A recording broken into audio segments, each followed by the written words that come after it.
नमस्कार मित्रों, क्या आपके साथ भी ऐसा होता है कि रात को बिस्तर पर लेटने के बाद शरीर तो थक जाता है, लेकिन मन नहीं रुकता। बीती हुई बातें याद आती हैं, भविष्य की चिंताएं घेर लेती हैं और एक ही विचार बार बार दिमाग में घूमता रहता है। अगर आपका उत्तर हाँ है, तो आप अकेले नहीं हैं। आज दुनिया में करोड़ों लोग ओवर थिंकिंग से परेशान हैं। लेकिन क्या आप जानते हैं कि हजारों वर्ष पहले हिंदू ग्रंथों ने इस समस्या को समझ लिया था। भगवत गीता, उपनिषद और अन्य शास्त्र बताते हैं कि मनुष्य का सबसे बड़ा संघर्ष बाहरी दुनिया से नहीं, बल्कि अपने ही मन से होता है। आज हम जानेंगे कि ओवर थिंकिंग की असली जड़ क्या है और भगवान श्री कृष्ण इसके बारे में क्या कहते हैं। मन इतना सोचता क्यों है?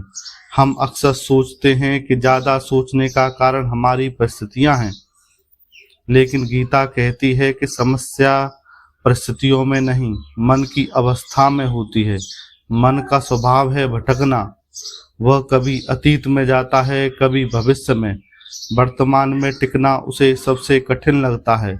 इसीलिए हम वर्तमान में घट रही अच्छी चीज़ों का आनंद नहीं ले पाते। हम या तो बीती हुई गलतियों पर पछताते रहते हैं या आने वाले समय की चिंता करते रहते हैं। यहीं से ओवर थिंकिंग शुरू होता है। अर्जुन भी ओवर थिंकिंग का शिकार हुए थे। महाभारत के युद्ध में अर्जुन जैसे महान योद्धा भी मानसिक उलझन में पड़ गए थे। उनके सामने युद्ध था, लेकिन उनका मन भविष्य के परिणामों की कल्पना करने लगा। वे सोचने लगे, अगर मैं जीत गया तो क्या होगा, अगर मेरे अपने मारे गए तो क्या होगा, अगर सब कुछ नष्ट हो गया तो क्या होगा। इन प्रश्नों ने उन्हें इतना कमजोर कर दिया कि उन्होंने अपना गांडीव तक नीचे रख दिया। ध्यान दीजिए, समस्या युद्ध नहीं था, समस्या थी उन अनगिनत कल्पनाओं की जो अर्जुन के मन में चल रही थी। यही ओवर थिंकिंग है। ओवर थिंकिंग की पहली वजह भविष्य का डर है। हम में से अधिकांश लोग उन चीज़ों की चिंता करते हैं जो अभी हुई ही नहीं हैं। मन काल्पनिक कहानियां बनाता है। अगर नौकरी चली गई तो, अगर मैं असफल हो गया तो, अगर लोग मेरा मजाक उड़ाने लगे तो।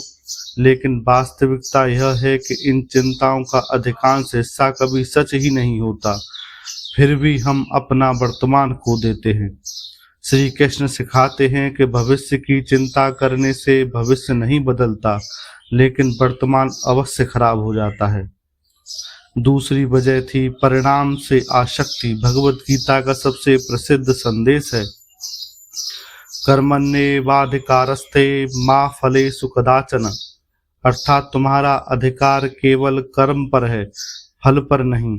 जब हम परिणाम को नियंत्रित करने की कोशिश करते हैं, तब मन बेचैन हो जाता है।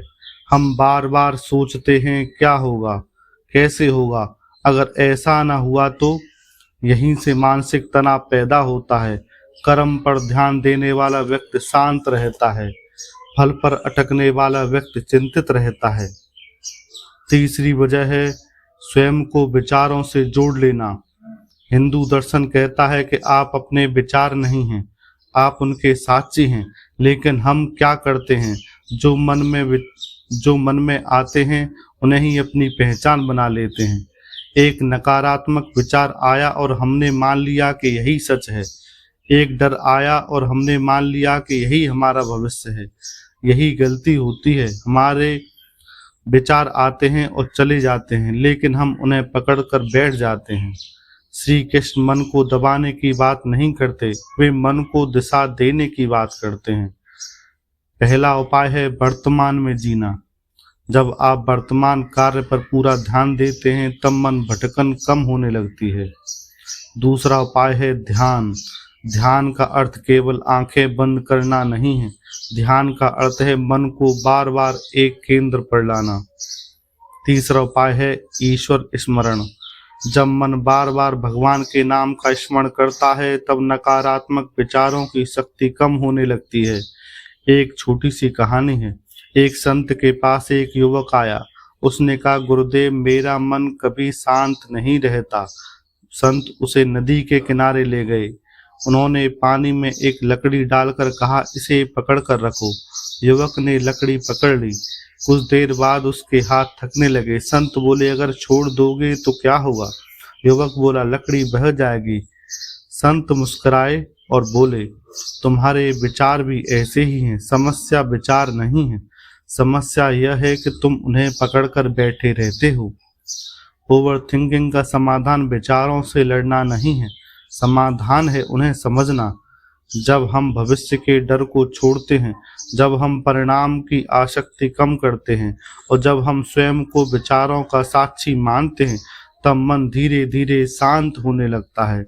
भगवान श्री कृष्ण का संदेश आज भी उतना ही प्रासंगिक है जितना हजारों वर्ष पहले था।